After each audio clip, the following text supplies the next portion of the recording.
Well, I was reading in the book, and back to that placing heavy burdens and that faith is so important, because I know for a lot of the viewers that come from the website and from the show, they're always talking about how they had to lean back on faith when other people have left them down. Sure. You had an administrator say that you were wasting the government's money. You had another faculty member says, meet me in my office. That's the difference between giving up on you and having mentoring. Oh, yeah.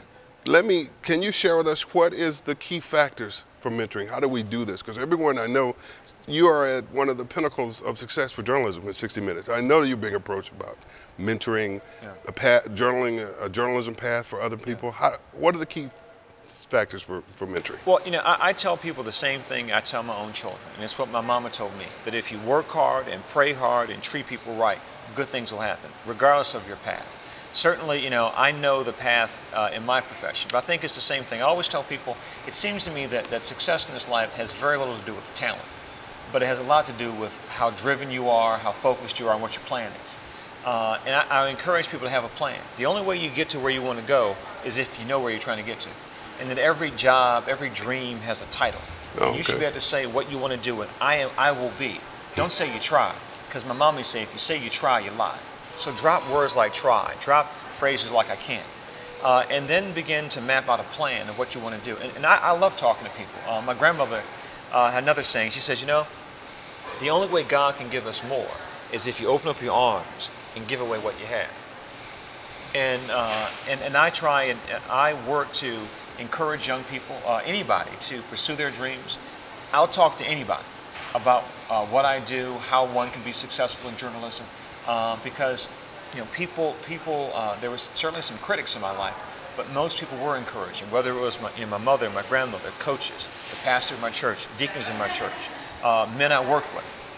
Well, the professor that came to you and taught you how to read and worked with you and said, come to my office and made you who you are. Now, I read that she retired. Yeah. And I read that you sent her to Paris. Is that true? Yeah, Ula. Her name is Ulu. She's a wonderful, wonderful, nurturing woman. She, you know, she went on vacation with us this summer to Martha's Vineyard, and wanting to pay it forward. I mean, this is someone who believed in me when I didn't really believe in myself.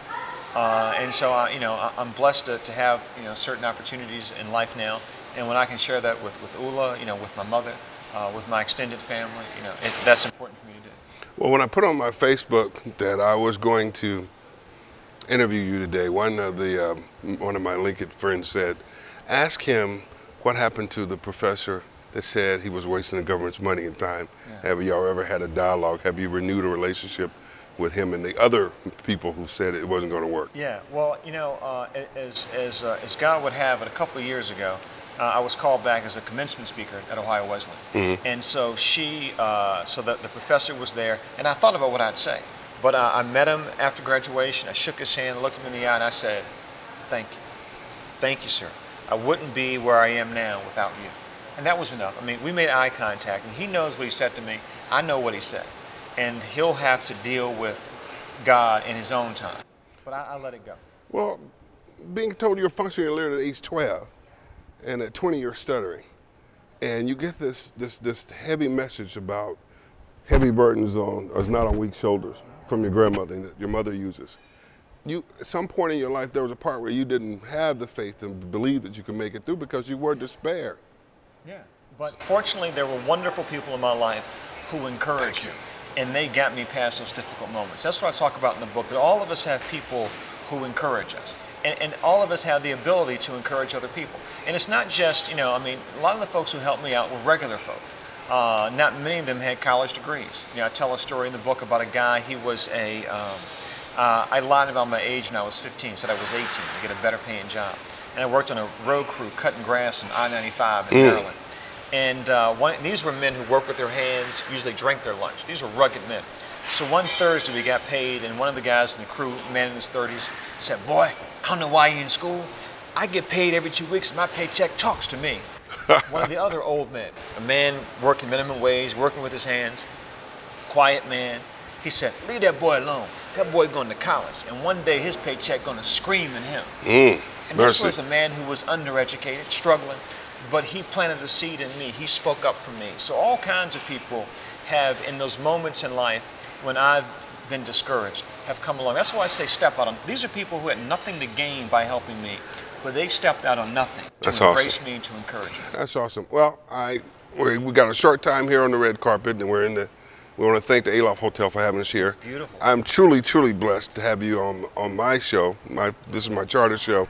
And one of the things that I do, I am the event manager for Real Men Cook, which is a charity that have men cook for Father's Day. And we have a gift that we're going to present to you. Could you bring that over? Oh. And wow. We also have a resolution because you have done what real men do. We do what we have to do to make it through. I want to thank you, show you the gift. There's a lot of journalism things in there. Oh, that's awesome. That's beautiful. Thank you, brother. Yeah, and you got your apron, your hat. I've autographed my cookbook, and I want you to autograph your book for me. Yes, sir. And I want to thank you for being on the Esther Davis Show. Thank you. Thank you for so coming. Much. Thank you. And folk can get the book at any bookstore. They can order it online. They can keep up with me on Facebook. And I encourage people to buy it, to share with their family and friends so other people can be encouraged. Well, all right. Give us your Facebook signature and your Twitter signature. You have Twitter? Yes, sir. What are they? Oh, gee, I'm not sophisticated enough technology. If you look me up on Facebook, I have a Facebook fan page. It leads to your Twitter? Yes, sir. Okay. Well, thank you, and thank you, everyone, for viewing. And make sure you come to the book signings across the country that Byron Pitts in, and that you get the book. And hit him on Facebook and let him know you read it. Thanks for joining us on the Esther Davis Show in the Aloft Hotel in downtown Dallas.